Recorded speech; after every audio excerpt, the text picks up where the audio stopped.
From KUNC and the NPR network, this is In the NOCO. I'm Erin O'Toole. It was a mystery that haunted Colorado search and rescue groups for almost 2 decades. In 2005, a woman named Michelle Vanek went missing while hiking on Mount of the Holy Cross in Eagle County. Vanek had been hiking with a friend, but they split up after Vanek grew tired and decided to take an easier trail down the mountain. She was never seen again, despite the fact that 700 people searched for her in the days after she disappeared. All of that changed a few months ago. An all-women group of rescuers used new technology to revive the search. They used digital maps and drones that conducted searches from the air and ultimately discovered her remains. Reporter Jason Blevins wrote about the search for the Colorado Sun. He spoke with me last fall about how searchers solved this mystery and how their work could reshape the way Colorado's search and rescue teams approach similar cold cases. We're listening back to that conversation today.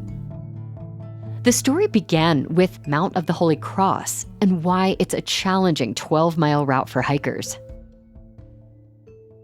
Folks do go missing on Holy Cross. It is not uncommon. And it's typically people get disoriented on the descent where they're walking through these long alpine, above tree line rock gardens, tons of cliffs, ridges, benches with lakes, couloirs, boulder fields, just a massive timbered apron at the bottom of that thing. And it's all surrounded by a really dense, roadless wilderness. So a lot of challenging aspects, just basically finding your way, and certainly a challenge for searchers. Now, as we mentioned, Michelle Vanek disappeared 20 years ago. She was a 35-year-old mother from Lakewood. The search for her remains got some new energy when a woman named Erica German joined Vail Mountain Rescue Group in 2012. You write that she started by compiling every report she could find, every hand-drawn map from the initial search efforts. What was she looking for in those documents? Well, every search and rescue team across Colorado, they know the folks they didn't find, right, Erin? Like they know these people that are still out there. And that is something that really hangs over their every meeting. It's very uncommon for them to not get someone, and the ones that they don't get certainly sit with them. Yeah. So German came in, and she's a go-getter, and she started just basically poring over old records, compiling all those maps drawn by heli pilots and dog teams and horse teams. And she put it all into an online mapping tool called Sartopo. And that's where she started to identify areas that maybe had not been searched. And it really kind of brought a bit of clarity to the process that hadn't been there because it was so vast and spread out. I can imagine. And it seemed like their perspective as women hikers and trekkers and adventurers might, lead them to say, Michelle wouldn't have taken this route because I wouldn't have. Yeah, and there was a bunch of different weird turns in this whole story and mysteries and things like this. The hiking partner was acting in a way that some considered suspect. He wasn't being completely forthright on some stuff. He actually, I think he got a lawyer. There was a homeless fella who was camping down in the woods down below the peak, and he didn't want to talk.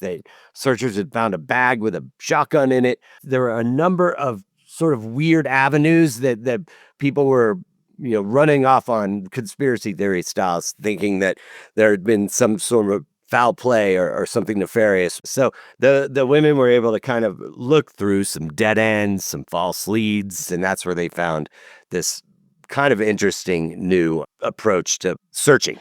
Yeah. Well, Erica German and her all-women rescue team began to find these new leads, including remnants of Michelle Vanek's clothing. What was it like for Erica to feel sort of renewed hope about solving the case? I think there was a lot of optimism there, and she had a very technical approach, and she put all these maps into a single map. And I wrote that it looked like Jackson Pollock. It looked like somebody had just thrown lines of paint at a map, and you could barely see green or anything mappy underneath these wild little arrays of spider webs that, indicated areas that people had searched. So it was a fascinating process.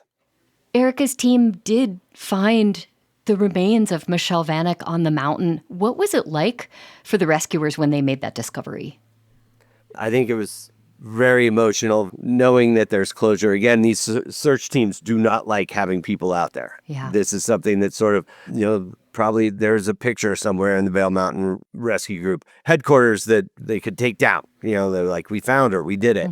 And it was really a good bit of closure for this group because what they found is that Michelle had traversed across the mountain to meet her partner on the descent, and somehow she had left the trail and had gotten into a cliffed out zone, and it looks as though she had fallen over a cliff.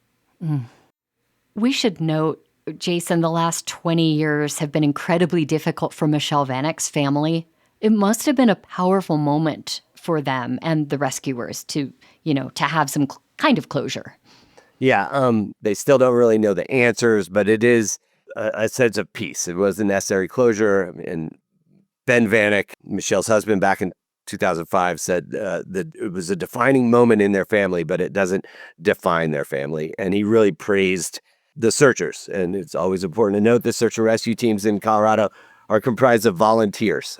These are unpaid people who give their own time, their own gear, their own money, their own efforts, and they spend long hours. And like Erica German, she's not paid for anything that she did here. And he called those folks the unsung heroes of this whole process. Yeah. Well, finally, Jason, your story highlights a new generation of rescuers using technology like drones to find Michelle Vanek's remains. There are other cases in Colorado of missing hikers who were never found. How hopeful are search and rescue teams about resolving some of these cases with these newer methods? Very hopeful. And that was the overarching theme was here's a method, a strategy, and here are a number of tools that we could all deploy to really answer our cold case problems. I spoke with the longtime head of the La Plata County search and rescue team out of Durango. They have 4 searches that they've called off in the last 3 years. A lot of these ultra fast runner types that go sprinting into the wilderness with not enough gear and they disappear and they're hard to find sometimes. Yeah. And so those guys at La Plata County, they've opened up a cold case sort of search team. They have these new cell phone detection technology. They have this new camera technology, drone apps, all these different tools. They're eager to deploy Erica German's strategies with this online mapping. It's sort of lit a fire under every one of them. And we can point to success with that too. So I bet that adds a little extra element of hope. Exactly.